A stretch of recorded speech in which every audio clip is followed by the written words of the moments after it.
nangyayari sa kanila sa Pilipinas. Oo, tama.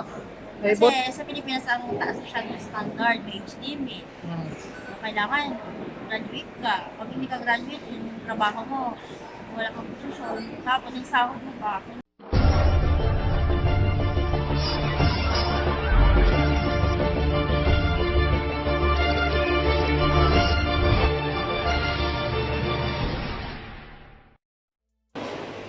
Hello guys, welcome to my YouTube channel. This is Car Bisaya. Nagbabalik na naman tayo mga kabistak. So ngayon mga kabistak ay tayo ay nagugutom mga kabistak. So dito tayo sa Arbis. Ayan. At kain tayo ng burger. Ayan, dito sa Arbis. So nakapag-order na tayo mga kabistak. So ngayon kaya tayo na lang natin yung na matapos yung ginawa nilang order sa atin mga kabistak.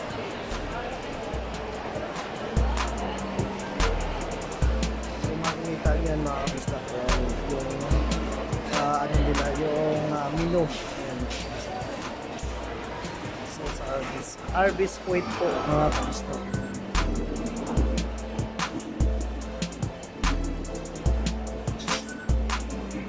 Makikita mo yun mga kabisdak yun, ginagawa na yung order ko. Yan. So busy doon sa loob mga kabisdak yun, busy doon.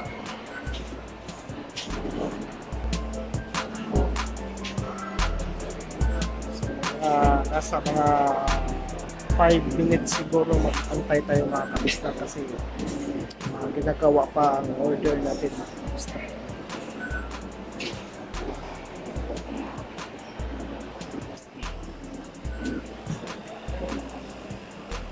Mga kabayo natin na ginagawa ng mga kabistak.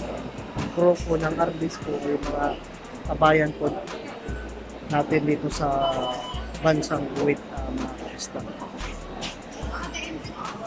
Kaya ganun po yun. So ganun po ang katalinto ang bansang Pilipinas. Ayan, mga empleyado ng Pilipinas, ganun po ka-talented. So kung iisipin yung mga kabisdak sa skills, maraming Pilipinong skills. Ayan. Kasi ngayon issue ngayon ang pagbabalik ng mga empleyado natin na bubakasyon. Ayan. Nandun sa Pilipinas ngayon, nahihirapan daw sila kasi sa total ban na nangyari. So halimbawa kung hindi makabalik talaga yun sila mga kabisdak, ayun, ang nangyari po talaga, kulangin po talaga ang tao. At alam niyo naman, basta mga Pilipino, mga kabisdak ay malinis, ayan, malinis magtrabaho at masipag magtrabaho mga kabisdak. At more talaga dito mga kabisdak ay mga Pilipino ang mga crew, mga sales staff, mga clerk, ayan, mga visor, ayan. So marami talaga mga kabisdak. So mahirap talaga mga kabisdak kung hindi makabalik. So iba kasi ang gawa ng mga Pilipino sa ibang lahi mga kabisdak. So ang Pilipino kasi talaga ay nandun na lahat, kumbaga. Sa hygiene, ayun, number 1 tayo sa hygiene mga kabisdak. Malinis. Sa pagtrabaho naman po, yan, patayan tayo. Sipag, talaga pag may task tayo ay tinatapos talaga. Ganun po ang mga Pilipino mga kabisdak. So mahirap po talaga mga kabisdak kung hindi tayo makabalik yung mga empleyado ng mga Pilipino empleyado dito sa Kuwait. So sana po ay ma-okay na yung between sa ating government at dito sa Kuwait. Sana po yung mga ano na lang po ang natin ipagbawal siguro yung mga kadama, tinatawag ng mga kadama or DH, mga domestic helper, kasi nga alam niyo naman, nakikita nyo na inaabuso talaga mga DH. So, hindi naman lahat, hindi ko naman lahat mga kabisdak, pero ano naman ay stop natin para po ay yung mga ibang mga lawyer ay maano nila, maisip nila pag walang mga Pilipino mga DH. So, sana ay yun lang ang dapat na iban. Yan, yung mga DH natin. At huwag isama yung mga skills mga kabisdak. Kasi mahirap pa talaga. So, yun lang po yung ano ko mga kabisdak. At ito, nag-antay pa rin ako sa ginawang sa order ko dito sa Arby's. So actually mga kabisdak ay sumaglit lang ako dito kasi nga ay nagugutom ako. Yung kasama ko dun sa store.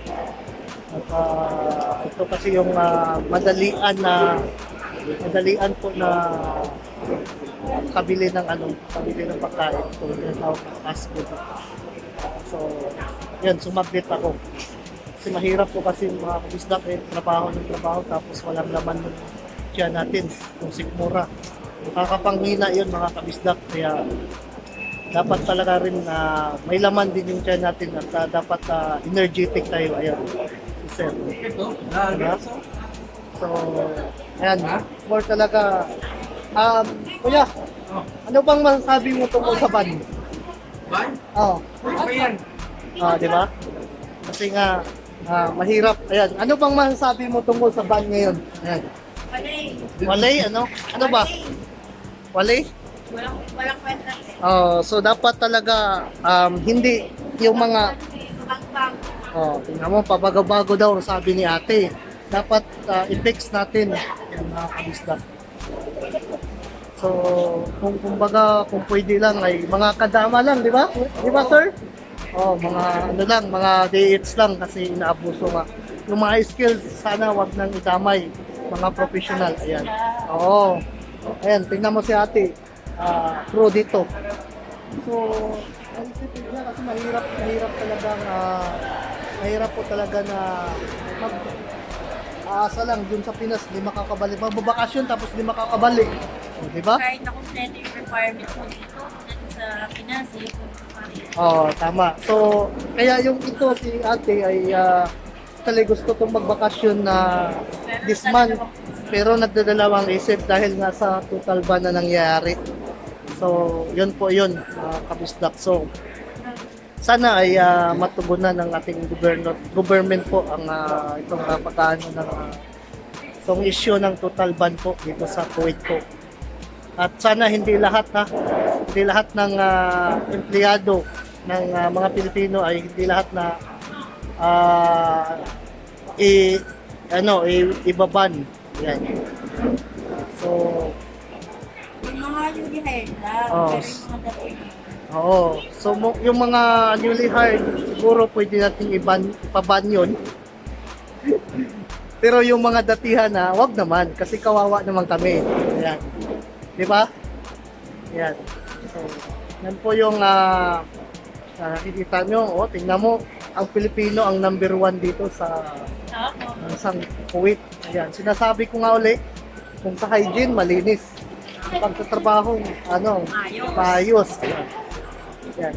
Tingnan mo, puro yan mga Pilipino, mga kabisdak. So, sana ay mapansin nyo itong video na to. Na hindi lahat ng mga nagtatrabaho dito sa Kuwait ay ibaba nyo. Wag naman. Diba? Yung mga newly hired lang. At saka yung mga domestic helper lang sana. Diba? Ayan. Sana ay maano talaga matugunan natin yung Kasi hindi naman lahat mag-provide ng government ng Philippines. Mga pangailangan ng tao. What if lahat umuwi nga? O yung mga umuwi hindi na makabalik? Anong nangyayari sa Pilipinas? Tama. Kasi sa Pilipinas, ang taas masyadong standard, may age limit. So, kailangan graduate ka. Pag hindi ka graduate, yung trabaho mo, wala kang posisyon, tapos yung sahod mo pa, hindi rin sa At least kahit papaano dito tayo, at least dito ang sahod namin, kahit papaano kumikita kami ng mga 20 pataas, 20,000 plus. Sa Pinas, hindi mo hindi, kahit manager ka pa, hindi mo sasahod mo. Totoo yan. So, yan ang dapat tugunan sa ating gobyerno na hindi dapat lahat ay ibaban. Sana lang yun ng mga domestic helper. Ayan. At saka yung mga newly hired. Ayan. So, sana mga kabisdak ay mayroon tayo na ng mga natutunan. Paki-share na lang po at paki-like na lang po yung mga videos natin mga kabistak. Yan. So, dito na lang ako at God bless po sa ating lahat.